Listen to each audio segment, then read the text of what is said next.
जो काला धन के रूप में विदेशों में जमा है, उसको लाकर इस देश के जनता के 125 करोड़ लोगों को खाते में 15 से 20 लाख रुपया देंगे। हम स्वामीनाथन आयोग जो किसानों ने लड़कर अपनी आयोग के गठन करने के लिए विवश किया और जो उन्होंने सिफारिश किया कि इस देश के किसानों की हालत तब सुधरेगी, उनकी माली हालत सुधरेगी तब जब उनके फसल का लाभकारी कीमत मिले, उनके फसल में जो लागत लगा है उसका 1.5 गुना दाम जोड़कर उनको मिलना चाहिए। लेकिन जैसे ही ये सरकार बनी और देश के किसानों ने जब मांग उठाया कि आपने वादा किया था कि फसल का 1.5 गुना दाम देंगे, तो इन्होंने सुप्रीम कोर्ट में एफिडेविट दिया कि हम इसको देने में सक्षम है। आप देखते होंगे छात्र आंदोलन पे पूरे देश के छात्र आंदोलन कर रहे हैं शिक्षा व्यवस्था के सुधार के लिए। तो आप हैदराबाद में जो उनको एक आजादी के बाद जो सुविधा मिलता था दलितों को, दलित छात्रों को कल्याणकारी योजनाओं के द्वारा उनको जो स्टाइपेंड मिलता था उनको बंद किया गया और उनको आत्महत्या करने पर मजबूर किया। और देश के जो बड़े प्रतिष्ठान प्राप्त का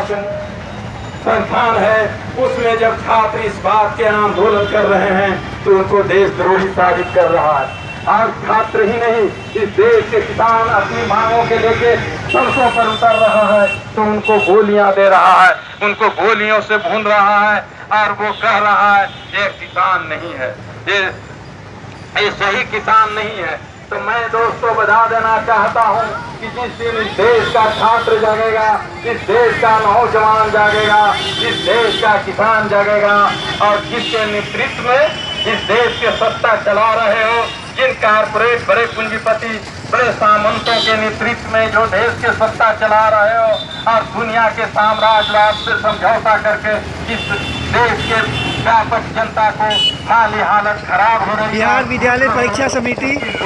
भुज मार्ग पटना बिहार। और इनके जो छात्र नौजवान जो आंदोलन कर शिक्षा की बदहाली बिहार में जारी है।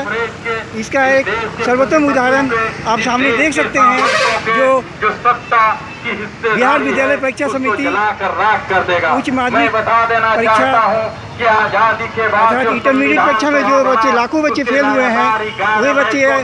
अनिश्चितकालीन भूख हड़ताल पर 25 नवंबर 1949 को हुआ था। यहाँ है भीमराव अम्बेडकर ने लास्ट में कंक्लूजन करके लिखा था कि देश के आजादी के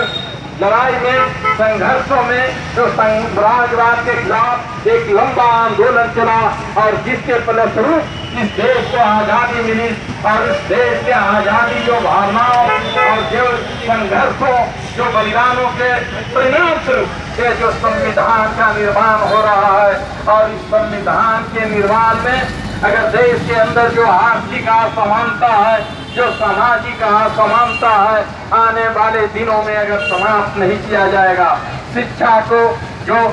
व्यवस्था है एक समान रूप नहीं किया जाएगा, जब देश के नौजवानों को रोजगार की गारंटी नहीं होगी, किसानों की फसलों की और उसकी माली हालत नहीं सुधारी जाएगी, तो जो इतनी मेहनत और इतनी कठिन और इतने संघर्षों के बाद जो संविधान का निर्माण हुआ है इन्हीं लोगों के द्वारा, इन्हीं दलित मजदूरों के द्वारा, इसी छात्र नौजवानों के द्वारा आने वाला दिन में व्यापक जन कार्रवाई के द्वारा इस संविधान को नेस्त नाबूद करके एक नई संविधान की संरचना करेंगे और देश के हालात में छात्र नौजवान किसान मजदूरों की एक सरकार एक सत्ता का निर्माण होगा और देश में व्यापक जनता की गुटबंदी से इस देश का हालात का बदला जाएगा। साथियों, आप देखेंगे कि आजादी के बाद आज जो शिक्षा की व्यवस्था है वो निजी के हाथों में जा रहा है। जो शिक्षा की जो सार्वजनिक स्कूल विद्यालय कॉलेज हैं उसमें सब्जेक्ट के शिक्षक नहीं है। पटना यूनिवर्सिटी में जाइए, फिजिक्स या जो भी सब्जेक्ट हैं उनके जितने शिक्षक चाहिए बगैर शिक्षक के फार्म भरा रहे हैं, पढ़ाई चल रहा है। ऐसी परिस्थिति में छात्र कहाँ शिक्षित होंगे। ये जो हमारे राज्य के जो मुख्यमंत्री बने उनके 17वां साल चल रहा है। यानी जो बच्चा इनके राज्य में जन्म लिया था जिनके ऊपर देश की शिक्षा और राज्य की शिक्षा की सुधारने की हालात थी। एक बड़े जंगल राज की समाप्ति के बाद इन्होंने कहा था कि देश में हम शिक्षा व्यवस्था को सुधार करेंगे। इनके राज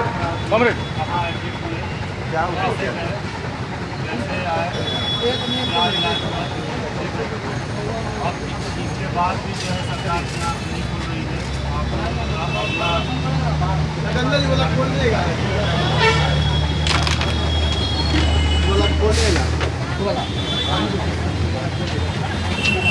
भाई बोलिए ना, आराम से माफी दिन